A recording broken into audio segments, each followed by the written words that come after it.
Welcome back to box number 4 of our Dominaria case here on pre-release weekend. I do appreciate y'all watching. So let's get to it. Let's make sure this is not the marked box because I'll get in trouble if I open that one. Okie doke.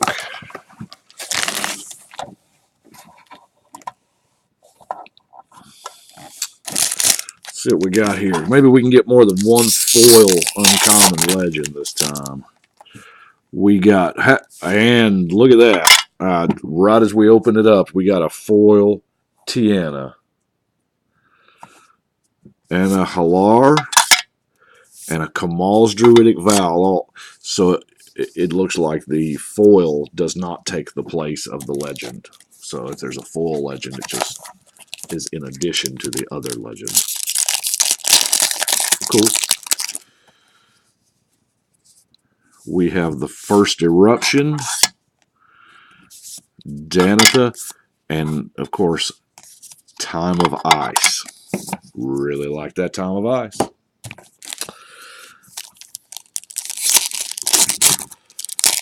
I love how all the sagas are actually from a pivotal moment in Dominarian history. We have a foil protector here, and we have Marwyn. And if I'm not mistaken, we have the very first ever elf baby. Little pointy ears, elf baby. I don't know. Let's see. Yep, that was the rare.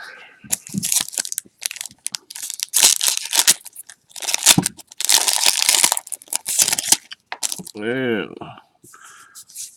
Syncopate? How did I miss Syncopate in the spoiler? Wow, I didn't realize that was back. There's a Daragos and a Garna. That probably would have been a decent pack to have in sealed, wouldn't it? Would have been red-black. And probably dead all over with that much. Daragos is a little rough. Look at that. Urza's Ruinous Blast. This is a monster. I love it.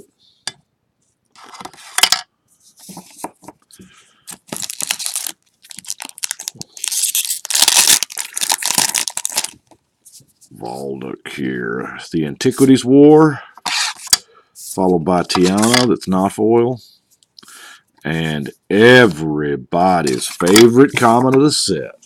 I mean, I am super glad Llanowar Elves is back. Y'all know how many decks I build, and I'm starting to run low on Llanowar Elves. We have a Rite of Belzenlock and the Pride.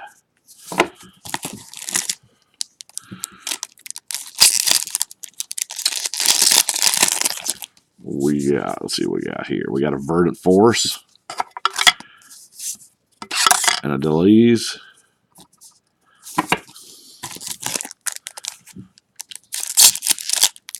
Oh, come on, open pack. That's a Karn Temporal Sundering and an Urgos Spectre. Yeah, Tribal Spectre is going to be pretty fun. I mean, it's mono black, obviously, but so there's like the Blazing Spectre and stuff like that I can't use, but it's still, I think it'll be good. Well, it'll be fun anyway. I don't know about being good. Soul Salvage, a Rona, and a Thran Temporal Gateway. Thran Temporal Gateway, it's, what is this, a third copy of that effect now? We got the one that puts a multicolor, we got one that just puts a creature, and this one is probably the widest, historic being Artifact, Legend, or Saga, so eventually we'll get just a 4, put a permanent into play or something. That seems like we've already got that, though. Fall of the Thran and Tetsuko. It does seem like we have that. How's everybody else's pre-release going? The pre-release is actually going on right now. I did not attend a pre-release because I'm here with y'all. Scheduled my whole weekend off around this. Wrath, man. Wrath is going to be super easy to get, it looks like. Which is, I mean, 4-mana, 3/3 flash flying and historic spells. I don't think it's going to be a reach to get some historic spells. The Shade, Tatiova, and a foil Kamal's Druidic Vow. That's a nice rip. I mean, I say that it's sure pretty.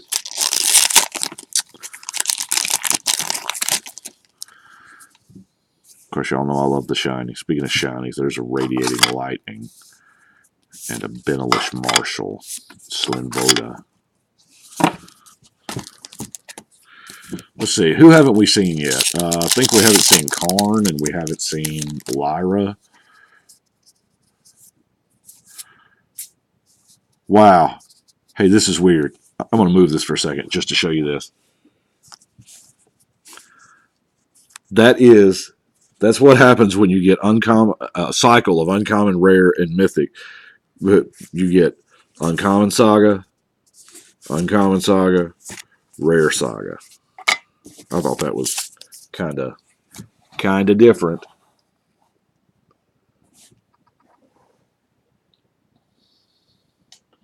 I'm going to pause here for a moment to try to clean this up a little bit.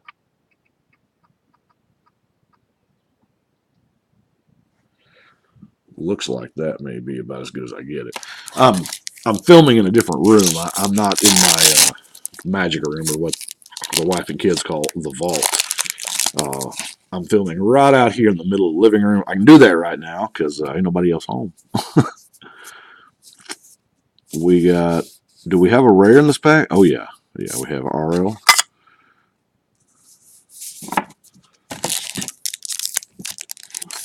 I was mistakenly thinking of him as an uncommon. I guess that's the other white-black legend. We got so many. Hey, look at Multani there being a mythic and stuff. Like Multani, I love that added ability of lands in the yard because y'all, I ain't above running Terramorphics and Evolvings in a mono green deck. I'm not above that at all. And all the other lands that fetch and whatnot. There's a Gideon's Reproach that's all nice and shiny. Backed up by that Squee. Squee. Life's been hard on Squee. All like 4,000 of them. I don't know if I've told the story about Squee, but Squee, there's Demon Lord Belzalot.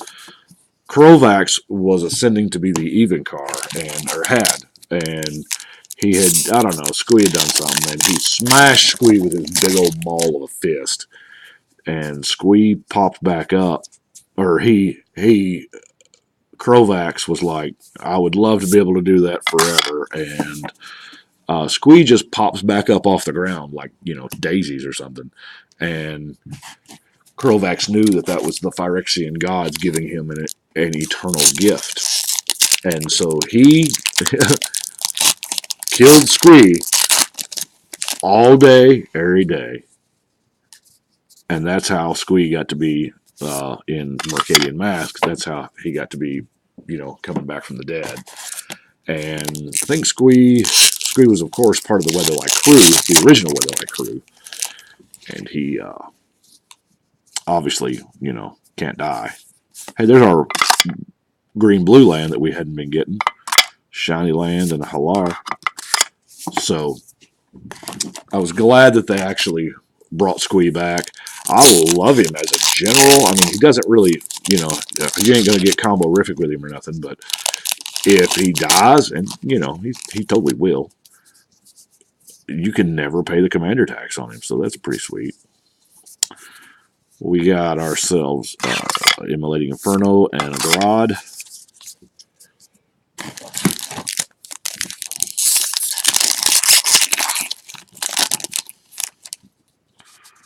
And a Tempest Djinn and a Slimefoot.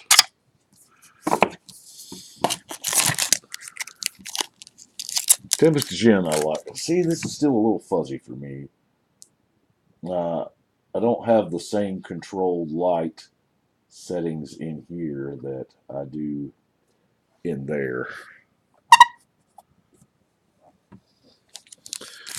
But I've got way more room. And we're talking about a massive amount of cards we're opening up today.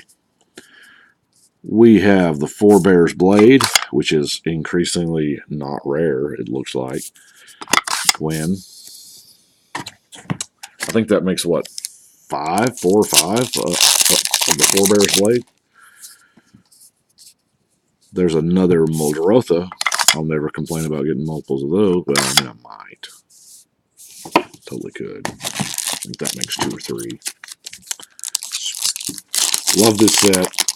Like I said, I've been waiting forever on a set like it. Teferi, Hero of Dominaria. That's 2 out of the 3 walkers now. And Arvad.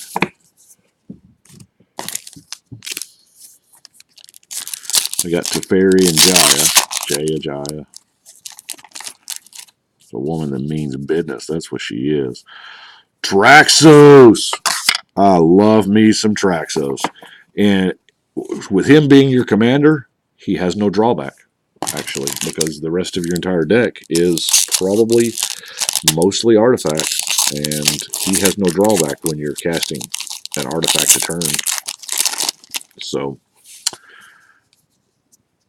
and right behind him we have the Oath of Teferi, and there's a Grot right behind that. Double dropped in there. Loyalty abilities twice each turn.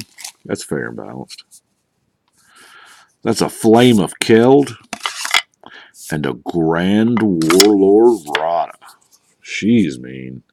She was actually pretty mean to begin with in like the Time Spiral storyline. If you read those novels, it's back when they actually had novels. But she was mean even then, and it looks like she hasn't gotten any kinder since. We got a Woodland Cemetery, of course a Wrath, super common Wrath.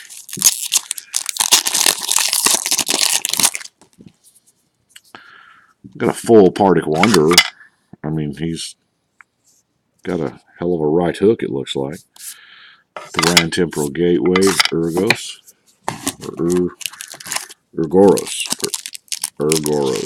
Yeah.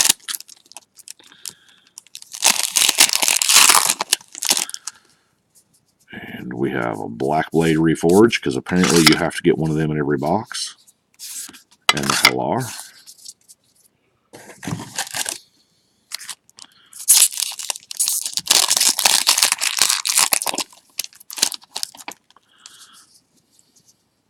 We have an Allosaurus and a Rona.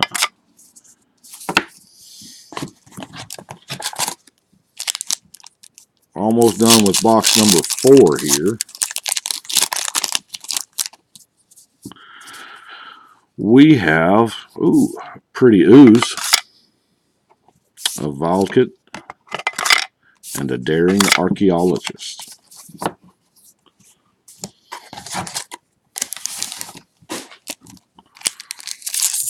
dog's looking at me like I'm all crazy, just throwing all these empty packs in the floor. Ooh, Steel Leaf Champion number 2, I do believe, and Whisper. The boys are back in town. It's an Icy Manipulator. Beautiful, beautiful thing. Well, I do appreciate y'all watching. That's it for box number 4. Stay tuned and we'll hit number 5. Appreciate you watching.